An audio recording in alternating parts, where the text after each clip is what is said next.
북한의 역사, 그리고 그와 관련해서 그들의 자기 역사를 어떻게 기록하고 우리는 그와 관련돼서 무슨 일을 할 것인가, 뭐 이런 그 말씀을 드리도록 하겠습니다. 그래서 오늘 이야기는 기본적으로 왜 역사를 우리가 생각해 봐야 하는가, 그 문제를 먼저 말씀드리고요. 두 번째로는 북한의 역사와 사료에 대해서 말씀을 올리겠습니다. 그리고 시간을 봐서 제가 지금 작업하고 있는 북조선 실록 작업을 소개하는 순서로 말씀을 드리겠습니다. 왜 역사인가? 자, 한번 보이시죠? 잘 안 보이시나요? 멀어서? 예. 눈으로 한번 풀어 보십시오.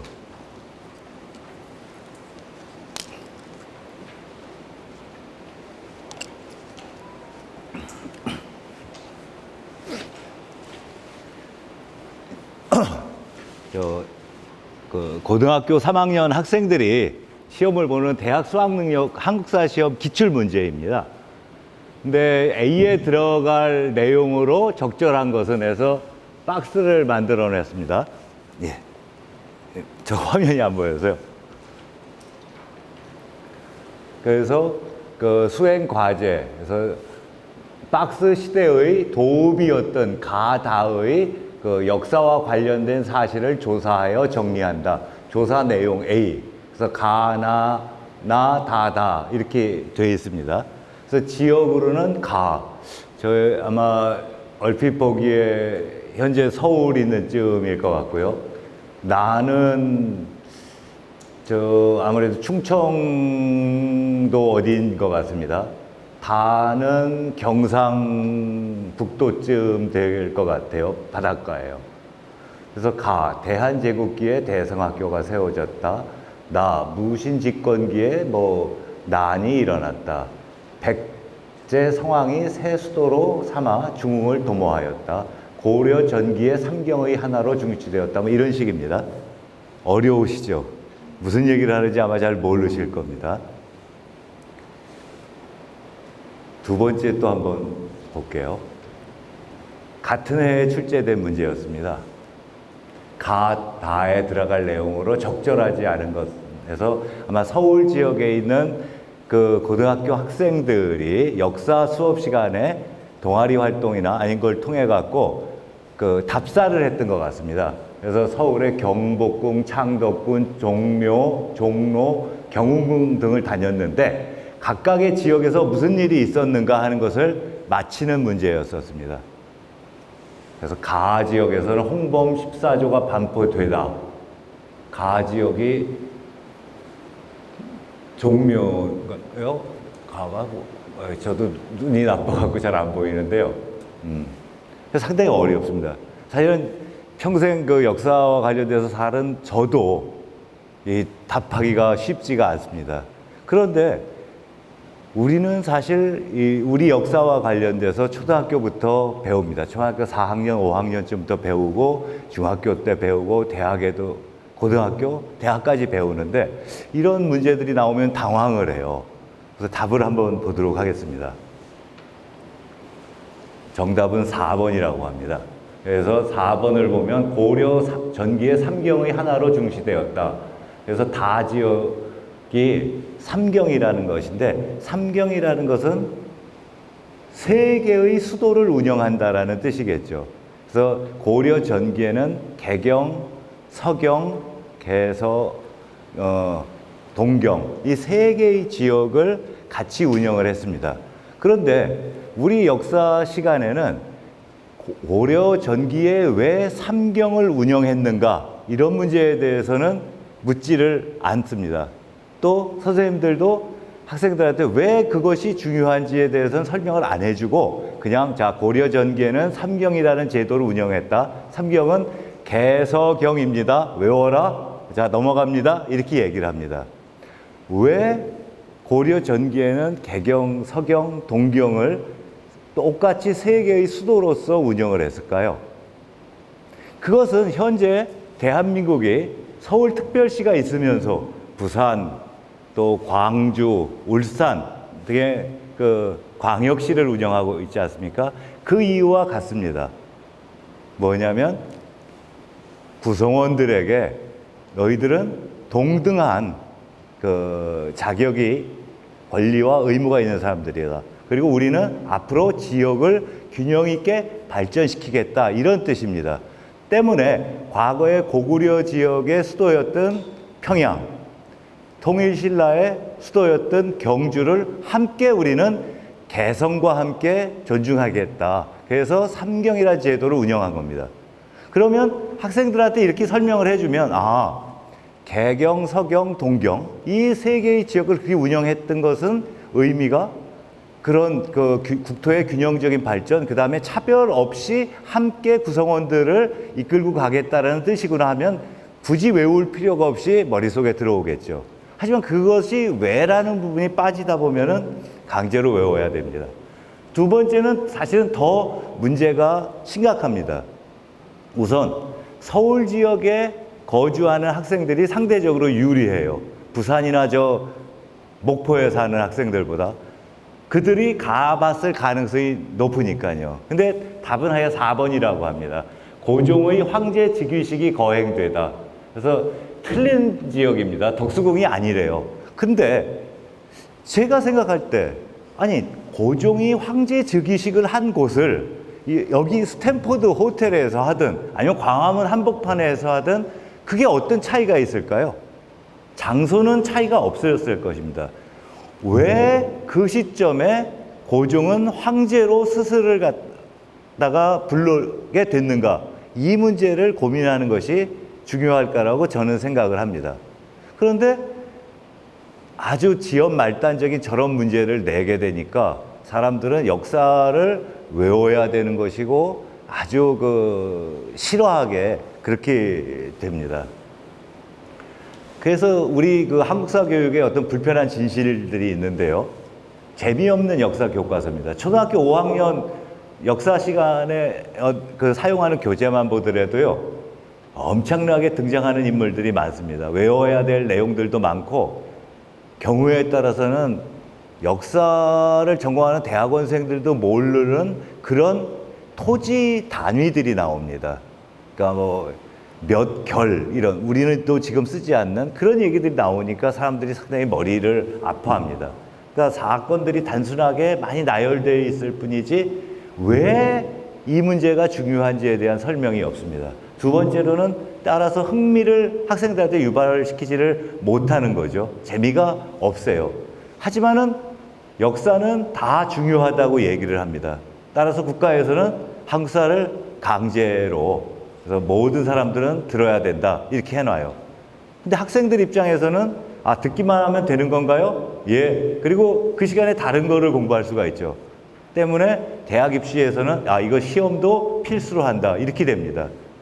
그 다음에는 많은 내용을 갖다 지루하게 암기하는 이건 싫어. 이 과목은 좀 없어졌으면 좋겠다 이렇게 생각을 하는 거죠.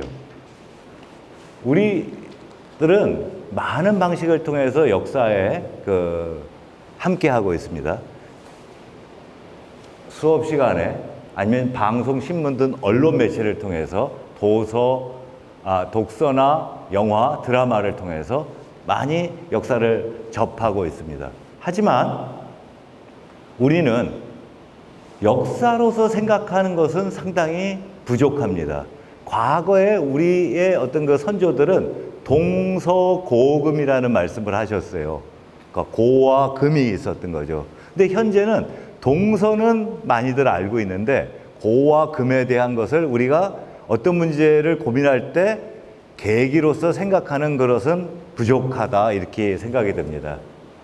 역사가 왜 필요하냐면 역사는 과거 경험에 쌓아놓은 창고입니다. 역사는 지금 우리에게 필요한 지식과 지혜의 창고입니다.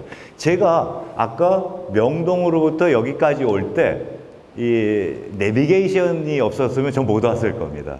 그러니까 공간과 공간을 이동하는데 내비게이션이라는 게 아주 유용하죠. 그런데 시간과 시간을 이동하는 데 있어서 그런 역할을 해주는 것이 있다면 저희가 얼마나 좋겠어요.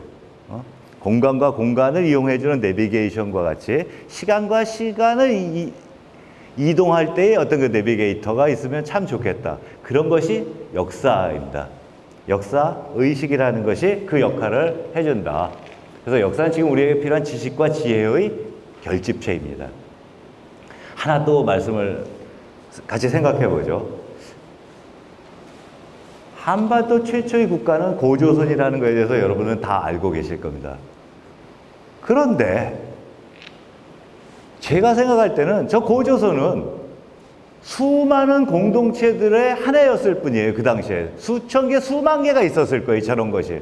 근데 한참 시간이 흐른 뒤에 조선과 또 다른 고조선이라고 해서 그것을 우리 역사 최초의 국가라고 사람들은 기억을 하게 됐던 거죠.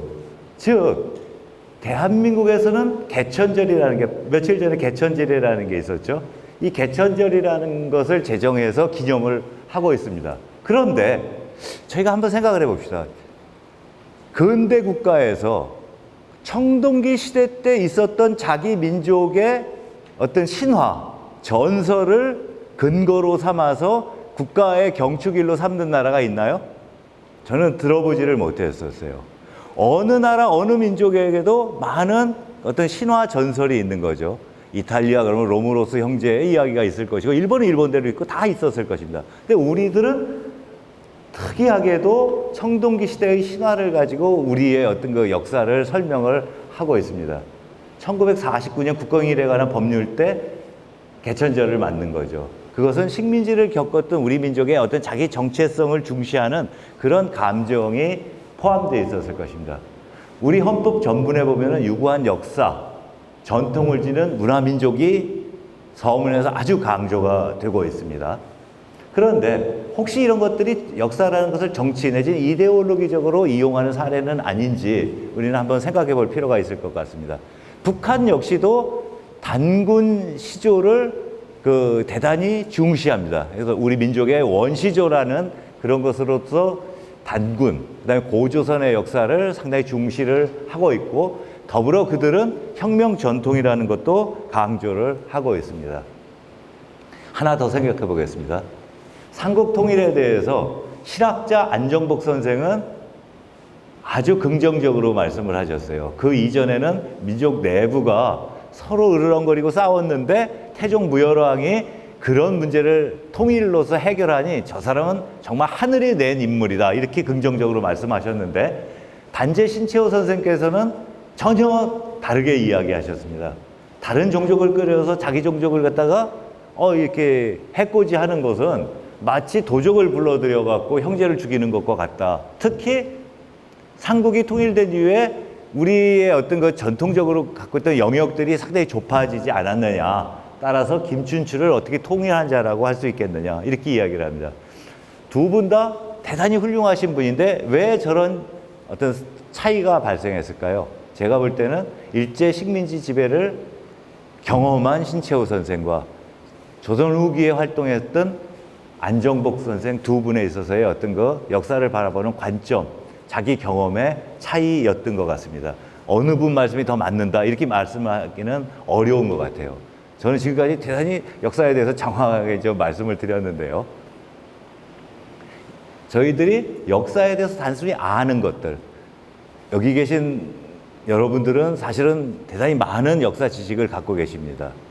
그런데 그 역사를 현재 우리가 고민하는 문제를 해결하기 위한 어떤 그 지혜, 어떤 그 역사로서 생각하기, 이렇게 되는 역사 이해라는 부분으로는 우리가 좀 부족한 것이 사실입니다. 그래서 저는 우리가 좀 고민을 해보자. 우리는 지금 우리 시대가 어떻게 펼쳐질지에 대해서 잘 모르는 캄캄한 암흑을 걷고 있는지도 모른다. 그래서 공간을 이동했던 것 같은 시간과 시간을 이용하는 내비게이션이 필요하다고 생각합니다. 우리는 북한을 얼마나 객관적으로 이해할 수 있을까요? 아까 저는 우리의 어떤 시험 문제, 그 다음에 고조선이라는 것, 개천절, 그 다음에 삼국통일 이런 걸 통해서 뭔가 우리가 당연하다고 생각했던 것들을 달리 생각할 수도 있구나. 역사라는 것이 해답이 꼭 있는 게 아니구나. 이런 것을 생각해 봤습니다. 우리는 북한에 대해서도 당연하다고 생각하는 어떤 그 선입견들이 강하게 작용이 됩니다.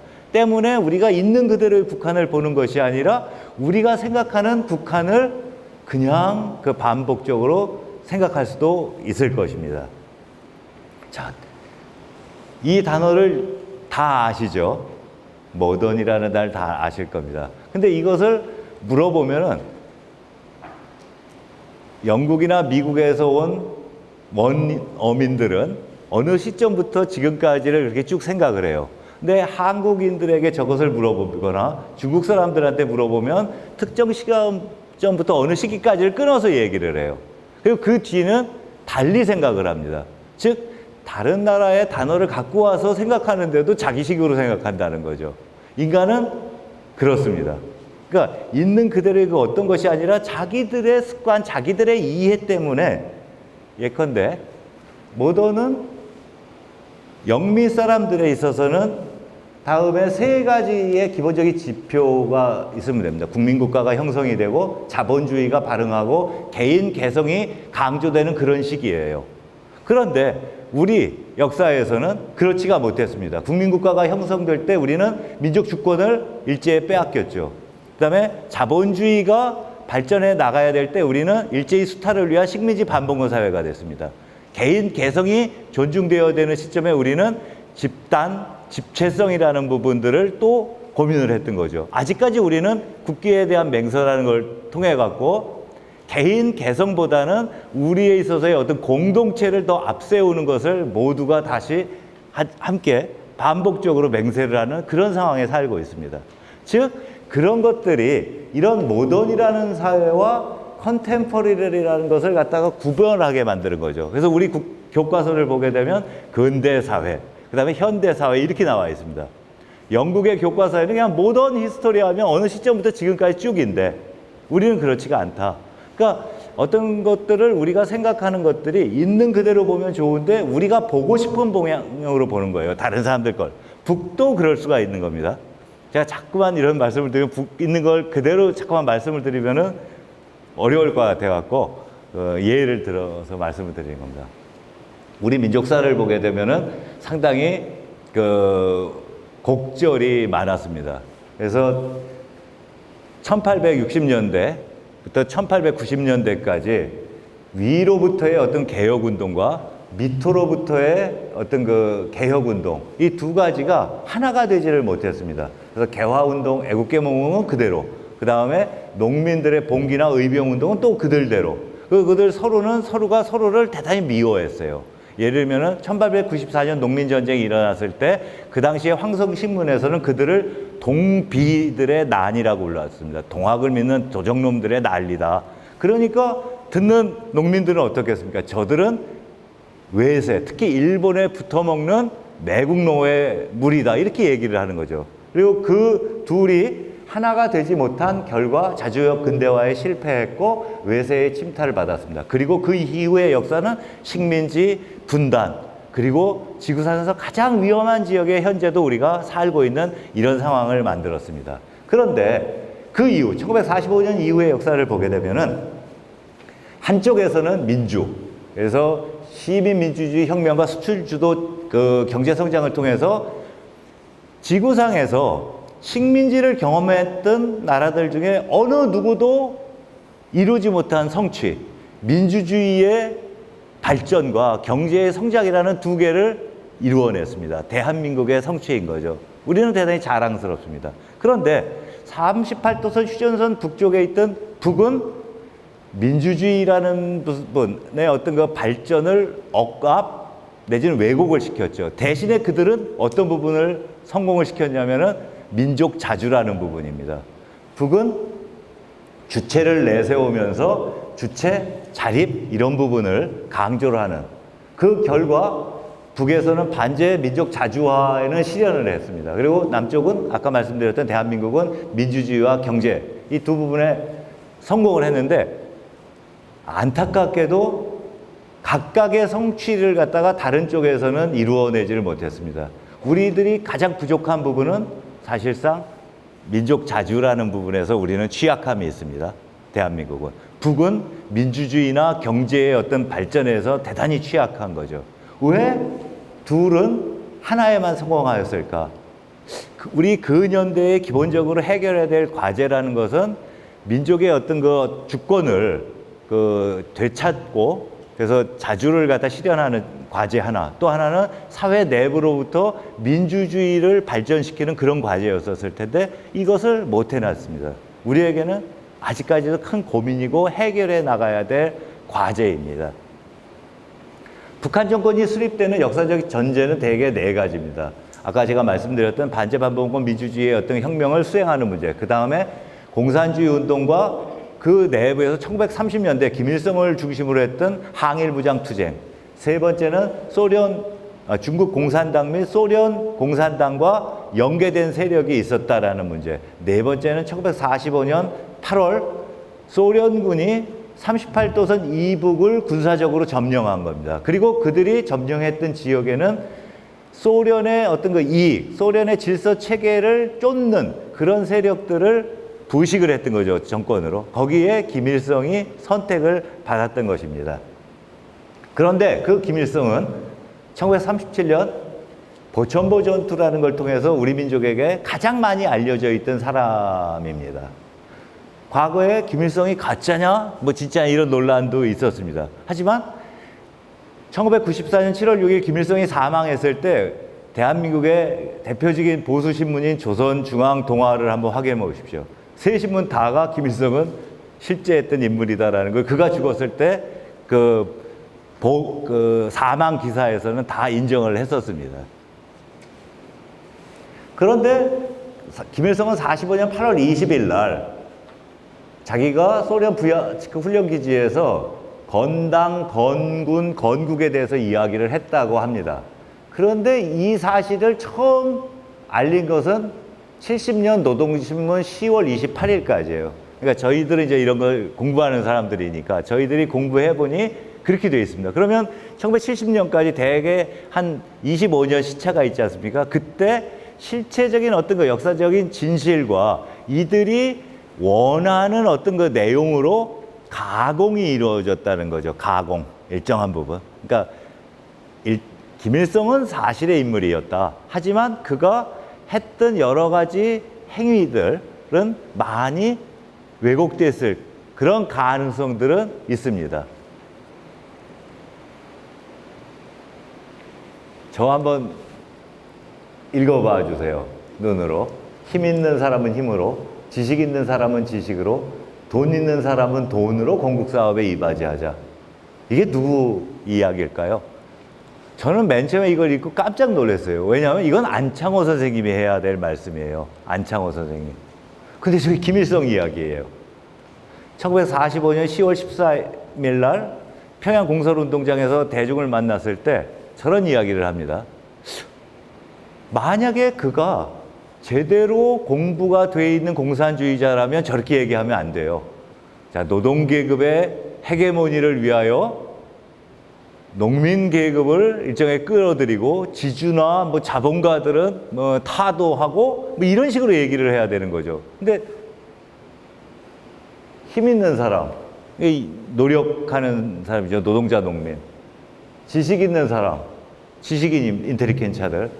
돈 있는 사람, 지주, 자본가. 같이 하겠다는 거예요. 맨 처음에 대중을 만났을 때. 이건 사실은 여러 사람들을 당황시키고 깜짝 놀라게 했을 거예요. 우리가 알고 있는 아니면 누가 그를 그렇게 불렀던 것과 김일성은 사실은 많은 차이가 있습니다. 그것은 뭐 또 말씀을 드리도록 하겠습니다. 김일성은 처음부터 민족통일전선에 입각해서 이런 부분을 추진하려고 했고 그걸 위해서 백남은, 허헌, 홍명희, 이극로 같은 민족주의 계통의 사람들을 북으로 끌어올려갖고 함께 정권을 수립하는 그런 일들을 도모했습니다. 특히 백남은 선생 같은 경우에는 사람들이 잘못 알고 있기를 저 사람은 유물론자라고 아주 유물사관에 기계적으로 물들은 사람이라고 하지만 그가 쓴 책을 갖다 읽어보면 전혀 그렇지 않아요. 그 사람은 조선민족은 혈연, 지연, 언어, 문화, 역사 공통성을 구유한 단일민족으로 수천 년의 역사를 가졌다. 뭐 이런 식의 이야기를 합니다. 그러니까 소련이 이야기하거나 공산주의자들이 이야기하는 민족 개념, 스탈린의 민족 개념과는 전혀 달라요. 스탈린은 경제적인 공통성을 제일 중요한 징표라고 삼습니다. 근데 백남우는 그냥 단일 민족, 수천 년 역사 이런 이야기를 하는 거죠. 그러니까 차이가 있었다 이들은. 때문에 47년 2월에 북에서는 임시인민위원회가 조선역사 편찬회를 발족시킵니다. 그래서 과학적 사관에 입각한 조선 전사를 편찬하며 민족 역사 제자료를 수집하려고 합니다. 그리고 기관 잡지로 역사 제문제를 47년에 발간하고 그걸 해나가는 거죠. 남쪽에서도 깜짝 놀랍니다. 그래서 남쪽에서도 대한민국 정부가 수립되기 전인데도 불구하고 이 조선역사 편찬회에 맞서서 국사편찬위원회를 만들었던 거죠. 근데 조선 전사라는 것은 뭐 노동자나 농민의 역사들을 갖다가 다시 재구성을 하고 그들에 있어서의 어떤 그 활발한 투쟁을 갖다가 빛내는 그런 것이 아닙니다. 기본적으로 북한에서는 역사의 어떤 단위로 민족을 중시했어요. 노동자나 이런 부분을 중시하지 않았던 거죠. 그것을 같은 처지의 분단국 동독과 비교할 때 동독은 공화국 정체성에 근거해서 독일 노동운동사 이런 부분을 대단히 부각을 시켰어요. 근데 이들은 1960년대가 갖고 조금 하는 듯 하다가 하지를 않았습니다. 계속 하는 게 북에서는 조선 전사, 민족사 이것을 해나가는 거예요.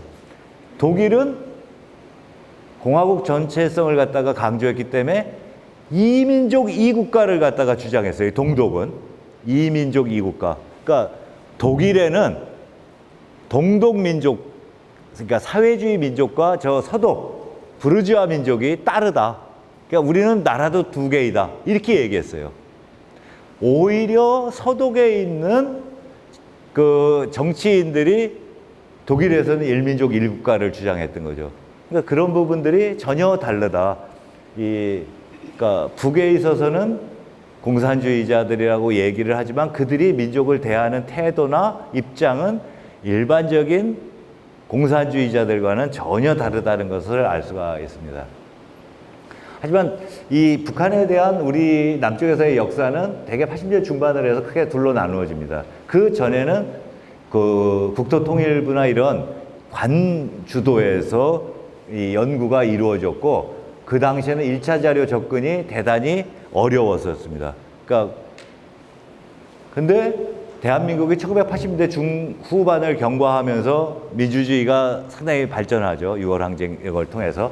그 이후에 한국 사회에서는 북한 바로 알기 운동 등이 진행이 되고 새로운 연구자들이 등장이 됩니다. 그래서 연구 시각과 방법도 다양하게 된데 지금은 아마 이제 한 제3계 출발점 또는 어떤 연구 토대가 이제 아예 붕괴되는 그런 어떤 그 시작점이 아닐까 우려를 하기도 합니다. 지난 70년 동안은 자료적인 근거라든가 어떤 검증되지 않은 증언들이 마치 역사적 사실인 것처럼 주장이 되어 왔었습니다. 그러니까 저희들이 가끔 기억이 나는 그런 것들이 있죠. 예를 들면 김일성 사망, 김정은 뭐 사망. 그러면 아주 유력한 사람들이 나와서 그런 걸 주장을 합니다. 근데 사실은 며칠 지나고 보면 틀린 주장이었었어요. 근거가 없었어요. 근데 그것을 이야기했던 사람들은 책임지지 않습니다. 그냥 넘어가요. 이런 어떤 문제가 악순환이 계속이 됐습니다. 새로운 자료 발굴 정리 가공과 기왕의 자료 증언에 대한 어떤 그 재검토가 대단히 필요하고 이 북한과 관련돼서도 현재의 어떤 보여지는 모습만이 아니라 역사로서 생각하는 것이 가능한 그런 것이 필요하다고 말씀을 드릴 수 있겠습니다. 근데 북한 자료는 의외로 읽기가 쉽지가 않습니다. 한번 보시면은 우선 처음에 정로나 이게 이제 노동신문의 전신인데요. 이 가로가 아니라 세로 쓰기로 되어 있고 한자어들을 갖다 그대로 다 노출을 시켰습니다. 왜냐면 그리고 이 내용이 얼마나 어려우냐면은요. 저는 우리 애국가의 3절에 보면은 가을 하늘 공활한데 이렇게 시작하지 않습니까? 이 창간어에서 밖에는 그 표현을 쓰는 사람을 본 적이 없어요. 정로 창간어에 보면 자기들이 조선노동당 북부조선 분국을 만드는 날을 표현하면서 추공광활한데 이렇게 표현이 나가요. 그러니까 그렇게 어려워요. 그러니까 노동자 농민한테 읽히라는 그런 신문이 아니라 그 공산주의 그 활동가 지식인들의 그런 신문이었었습니다. 어려웠다. 그런데 그것도 일반인이 볼 수 없게끔 딱 불온이에요, 불온. 아직도 특수자료로 취급되고 있죠. 그러니까 일반적으로 북한 자료를 보는 것은 어떤 그 한정이 되어 있습니다. 연구를 한다라는 이런 부분이고, 내가 본 것을 다른 사람한테 전달을 하면 안 돼요. 그럼 고무찬양이라는 부분으로 또 규정이 됩니다. 보시면 이것도 처음에 어떤 김일성의 어떤 연설과 관련된 건데 다 한자예요. 제목도 착오와 공작의 착오와 결점에 대하여 이런 식으로 되어 있습니다. 그래서 상당히 어려워요. 그래서 그다음에 시간이 많이 흘러오기 때문에 잘 안 보이는 경우들도 있습니다. 그래서 이런 부분들에 대해서 좀 고쳐야 되고, 또 하나는 김일성은 서울에서도 민족 지도자로 45년 12월부터 소개가 되고 있었습니다. 그래서 이런 부분들을 갖다 찾아내야 되는 그런 문제들도 있었고, 김일성에 대한 어떤 그 홍보물들입니다. 그와 아주 그 사이가 안 좋았던 막스레닌주의파, ML파 최창익도 앞장서서 김일성을 최초로 수령이라고 부른 사람입니다. 47년입니다. 그러니까 우리는 북에 대해서 어떤 그 자료의 어떤 그런 다큐멘테이션이 필요합니다. 그래서 저희는 지금 이런 북조선 실록 작업을 하고 있습니다. 지금 18년에 시작을 해갖고 2021년까지 100건을 현재 간행을 했고요. 올해 11월 30일에 30건이 추가로 나옵니다. 그래서 한 130건까지가 나오게 됐습니다. 그러면 약간 이제 숨 돌리기에 또 들어가갖고 또 자료를 축적을 한 다음에 한 1955년부터 또 이제 쭉 작업들이 진행이 될 것입니다. 그 작업들은 어떤 것이냐면 해방 공간에 북의 최초의 어떤 그 대의원 명단이라는 것들이 신문에 선전이 됐었어요, 공개가. 그런데 이렇게 보시다시피 구멍들이 뻥뻥뻥 뚫려 있어요. 박헌영, 허헌 뭐 이런 사람들은 나와 있는데 왜 그랬을까요? 그 당시에는 공개하면 곤란했던 그런 인물들이 있었어요. 근데 지금 시간이 흘러다 보니까 저걸 빨리 채워놓지 않으면은 이제 나중에 누가 누군지를 몰라요. 예컨대 우리 초대 대통령이었던 이승만 박사의 비서였던 올리버라는 분이 자기가 갖고 있는 사진들을 갖다가 대한민국에 나중에 기증을 했습니다. 근데 그 사진을 지금 보더라도 어떤 문제가 있냐면 이승만 옆에 찍은 사람들이 누군지를 아는 분들이 이제 거의 없어요. 그 아는 분들이 다 돌아가신 거예요, 지금은. 그러니까 이런 부분들이 빨리 정리, 복원이 될 필요가 있다. 그래서 저희는 이런 작업을 하는 거죠. 아, 이거는 이런 사람들이었다. 대개 이 사람들은 그 당시에 남쪽에서 계속 활동하고 있던 그런 인물들이죠. 그러니까 그런 것을 여러 자료들을 축차적으로 해서 이런 작업을 그 자료집을 통해서 해내고 있습니다. 두 번째는 사진. 1943년에 찍은 사진인데 이 사람들이 누군지. 그래서 여기에 한자로 되어 있는 사람들은 중국 사람들이고 이 우리말로 되어 있는 사람들은 우리 쪽 사람들입니다. 그래서 이런 사진에 캡션을 갖다 다는 그런 작업들도 또한 하고 있습니다. 그래서 작업 내용 및 편찬 방향을 말씀드리면 연표, 사진, 해설 등을 묶어서 편찬을 하는데 일관성을 유지해야 되기 때문에 자료를 갖다가 선별하는 것은 저 혼자 하고 있습니다. 그래서 1차 작업으로는 우선 저희들은 45년부터 94년까지 편연체 사료집 형식으로 대략 한 1000권 이상을 갖다가 간행을 하려고 합니다. 그리고 모든 자료들에는 근거가 있는 자료들만을 저희는 취급을 합니다. 그러니까 근거가 없는 것은 빼서 그러니까 편찬을 하지는 않습니다. 두 번째, 저희들은 어떻게 생각하고 있냐면 이것을 자료들을 대개 모은 자료들 중에 3분의 1에서 5분의 1 정도밖에는 조기책에 담지를 못합니다. 그럼 나머지는 다 데이터베이스를 구축을 하고 있고 지금 어느 시기에 가면은 이 자료들을 다 풀텍스트로 입력을 해갖고 정기 간행물에 대한 데이터베이스를 또 공개 활용을 하려고 합니다. 그래서 지금은 연구자들을 중심으로 해서 종이책으로 발간이 됩니다. 그래서 공공도서관에 주로 들어가게 되는데 어느 정도 시간이 흐르고 우리의 여건이 바뀌면, 즉 국가보안법에 있어서의 고무찬양이나 이런 부분, 특수자료 이런 부분이 바뀌게 되면 언제 어디서나 누구든지 무료로 쉽게 이 데이터베이스를 활용할 수 있도록 그 준비 작업을 계속 하고 있습니다.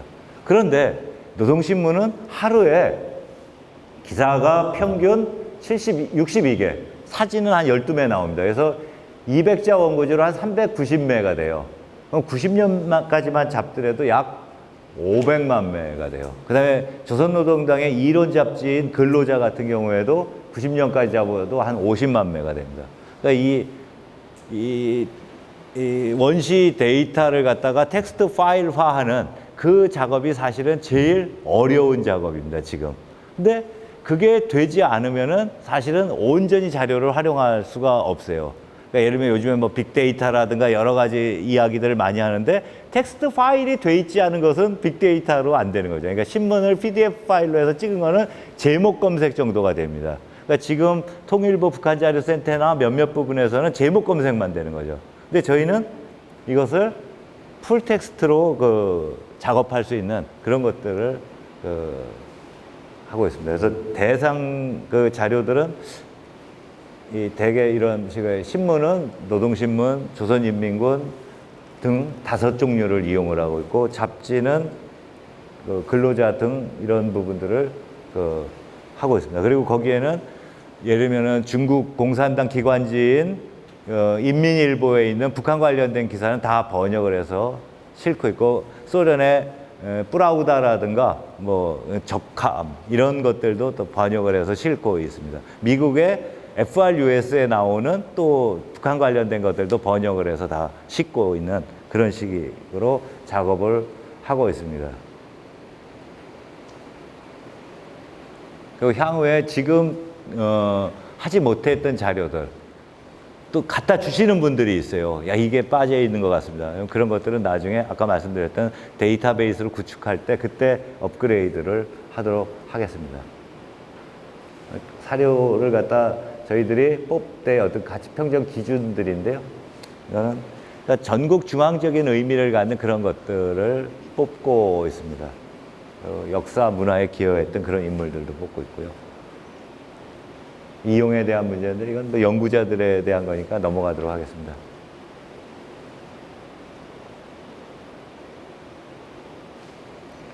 북핵에 대해서 많은 분들이 물어봐요. 북핵이 중요하니까. 저희들이 확보했던 것들에 보면 이런 것들이 나옵니다. 58년 8월 3일 이유섭 등이, 물론 그 전에 55년에 북조선과 소련이 원자력에 대한 어떤 이용 협정을 맺는데 그 다음에 58년 네, 이유섭이라는 사람이 이런 세미나에 참여하고 김희인이라는 사람이 두부나 국제연합핵연구소에서 과학상을 수상하는데 그가 했던 연구는 플라즈마 연구입니다. 플라즈마 열 핵에 대한 그런 부분들인데 이런 것들을 쭉 찾고 정리하는 그런 작업들을 합니다. 그래서 그 부분들이 언제 어떻게 해서 어떻게 축적되었는가, 결국은 저희는 데이터베이스를 구축하는 방향으로 계속 나갈 것입니다. 그래서 지금 디지털 아카이브를 구축하는 작업들을 하고 있습니다. 그래서 내년쯤부터는 사실 초기 노동신문들은 특정 대학 두 부분에서 이용을 하게끔 해주려고 합니다. 그래서 북한대학원 대학교하고 한국학중앙연구원 두 부분에서는 이런 형식으로 해서 DB를 갖다가 활용할 수 있는 그런 작업들을 이제 시작을 종이책과 아울러 하려고 하고 있습니다. 예, 오늘 제가 말씀은 여기까지 드리도록 하겠습니다.